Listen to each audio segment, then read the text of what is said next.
All right, what is up, my brothers from another mother and my rational sisters? Normally I'd be doing something like this in the car with a GoPro, but I don't know if this thing's on its last leg, but I might have to get a new one. But anyway, hopefully I can fix it. Today's video topic, as you can tell by the title, is going to be about shacking up, living with a boyfriend or girlfriend, and competition anxiety.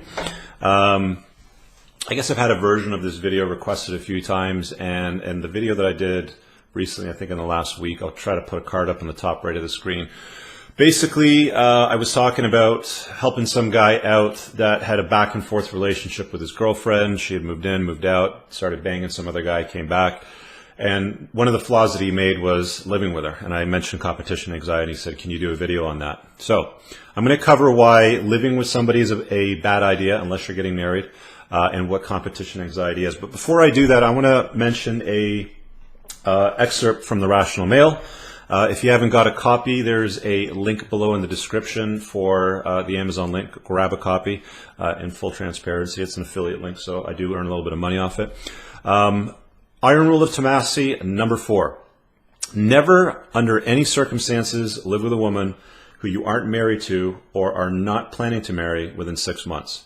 I completely agree with this, and I'm going to dive down through his explanation. I'm going to add some commentary from some of my own personal experience and a lot of the coaching calls that I've done with other gentlemen as well. Okay, where am I? So, you are utterly powerless in this situation. Never buy a home with a girlfriend, never sign a rental agreement, a lease agreement, never agree to move into her place, and absolutely never have her move into your place. Live-in arrangement. I'm adamantly opposed to the shacking up dynamic. This is his words, of course. It is a trap that far too many men allow themselves to fall into. Now, I've coached over 60-odd people now through my Clarity platform coaching business, and I've seen a lot of this, so I'll talk about that after. Let me just finish this rule here. So if you live with a woman, you may as well be married, because upon doing so, every liability and accountability of marriage is then in effect. Now, that varies from state to state if you're in the U.S. or province to province in Canada or different places in Europe, but generally speaking, when you cohabitate with somebody of the opposite sex that you're in a relationship with, or I don't even safe sex, just ignore the gender pronouns. When I'm talking about my experiences with women and, of course, a lot of the guys that I'm coaching. But you're basically in a situation where you're married, and there's division of assets that come into play in family law if things don't work out. I've mentioned this before, usually women tend to marry up or date up. That's why you'll see the hairdresser dating the accountant or doctor or lawyer or something like that. So you have to understand that, if you've been, ticking along in life like this and you get together and everything's, huggy, kissy, lovey-dovey, she moves into your world or you get a house together, you're all of a sudden improving her lifestyle. And if it comes to a hard end here and it's like ... you might be responsible for maintaining her lifestyle, even though for a long time she was down over here. So it's just something you have to be aware of. I've talked about this before, eyes wide open, red pill sort of stuff. Marriage is in effect. You not only lose any freedom but you also commit to legally being responsible for the continuation of your living arrangement, regardless of your relationship decay. So I just mentioned that. I should also emphasize the point that when you commit to, and it is a financial commitment. I've seen guys that have committed to lease or rental or home purchases and it does not work out, and it's usually them that are on the hook for paying for shit. But cohabitating with a girlfriend, you will notice a marked decrease in her sexual availability and desire. Trust me on this, he says. So let me say that again. If you're going to live with a girlfriend, the crazy, wicked sex that you guys had before living together might happen for a little bit when you move into a new place. You're going to probably christen the rooms and blah, blah, blah. But you're going to see a decrease in her sexual availability and desire. There's going to be moments where she has a headache, or she doesn't feel good, or she needs to put it off. There's no doubt in my mind that this happens. I've experienced it. I've coached a lot of men that have experienced it. Talk to anybody that's married. They don't have proper sex anymore. They're not fucking anymore. Let me put it that way. They're having sexual intercourse. She's usually placating him is the way that she sees it. She'll give it to him on a Friday night, maybe twice a month just to shut him up. But I can't count the number of conversations that I've had with gentlemen that I've coached or through my own experience where you're dating somebody that was married or in a long-term relationship, living with somebody for several years, and the women will freely tell us that they hated their ex, they hated sleeping with their ex, they felt obligated to have sex with them, once or twice a month, and would sometimes even go to the bathroom afterwards and cry after having sex. Now keep in mind, these are the same people that probably had monkey sex in the forest, in the bathroom, at the restaurant, in the back of the car, in whatever. And then all of a sudden, when they live together, there's a strong decrease in the amount of sex they have and the quality. I've said this before, and I think there was a stand-up comic that mentioned this at one point. It might have been Chris Rock. I love watching stand-up comedy and using these references. Basically saying that you will get fellatio, but you won't have head when you live with somebody. You might have some sexual intercourse, but you won't get properly fucked. Okay, so there is a significant difference in what happens, and it comes down to competition anxiety. Let me get down to that in 1 second. All of the competition anxiety that is resulting in sexual tension that made your single life so great is removed from her shoulders, and she can comfortably relax in the knowledge that she is your only source of sexual intimacy. Putting your name on that lease with her, okay, even if it's just your name and it's not hers, is basically akin to signing an insurance policy for her, saying, I, the undersigned, promise not to fuck any other woman or girl for a term of 1 year while I'm living with so-and-so. She thinks if he wasn't serious about me, he wouldn't have signed the lease. Now all of a sudden the impetus and energy that made having marathon sex with you an outright necessity is relaxed. She controls the frame, and she got it in writing. That is for at least 1 year. So does competition anxiety exist? You know what, guys? Leave a comment below, down there. You know where to put it. I want to hear your feedback, because I think there's a lot of great experience from you guys out there, and even ladies.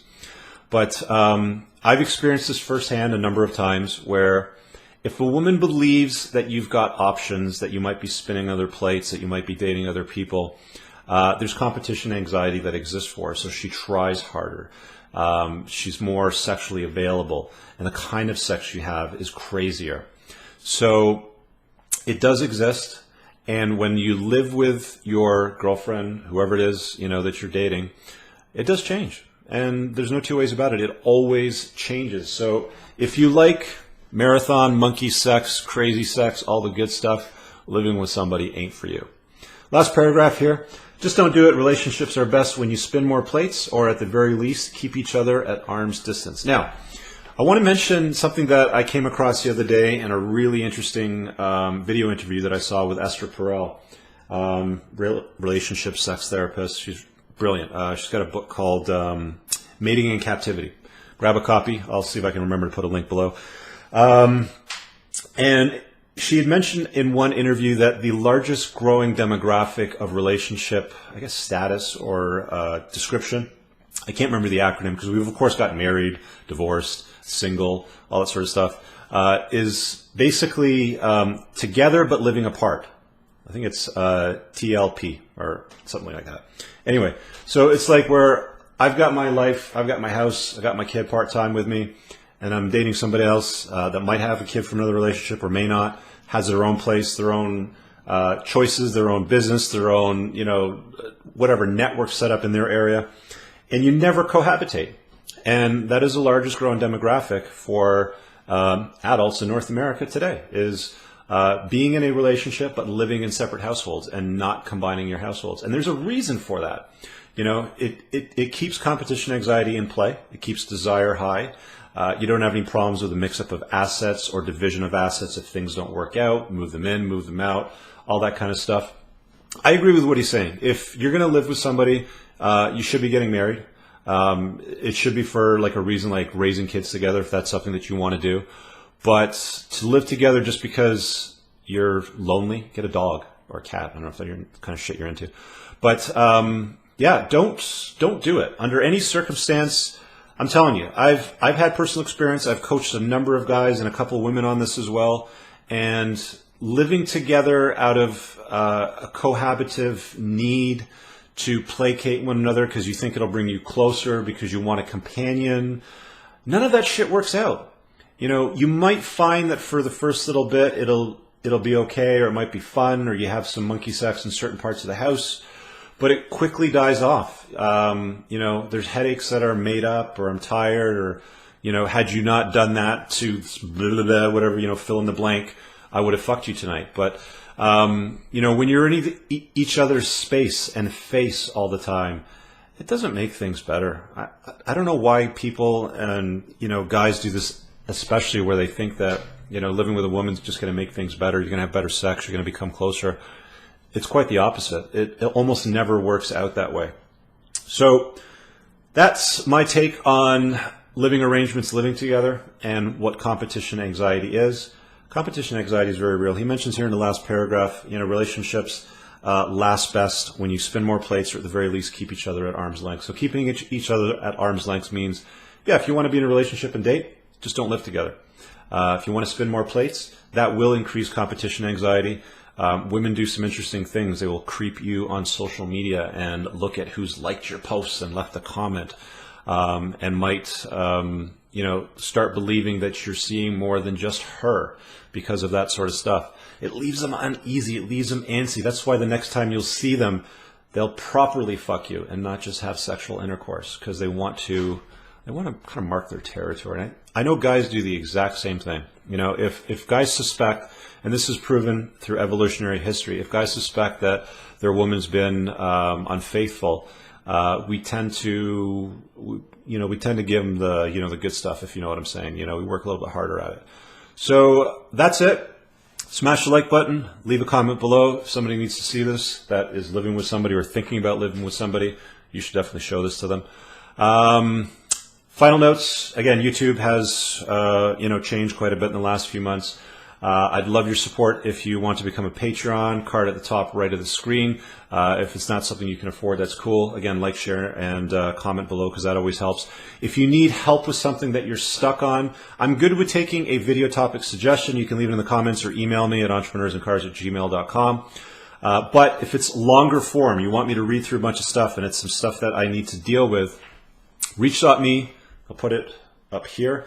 Reach.me/Richard Cooper is a video response platform, not expensive, and you'll get a detailed response to your detailed question. If you need phone coaching, one-on-one coaching on the telephone, book a call with me on clarity.fm. Also, see if it's a reverse camera over here. And that's where people get the most value.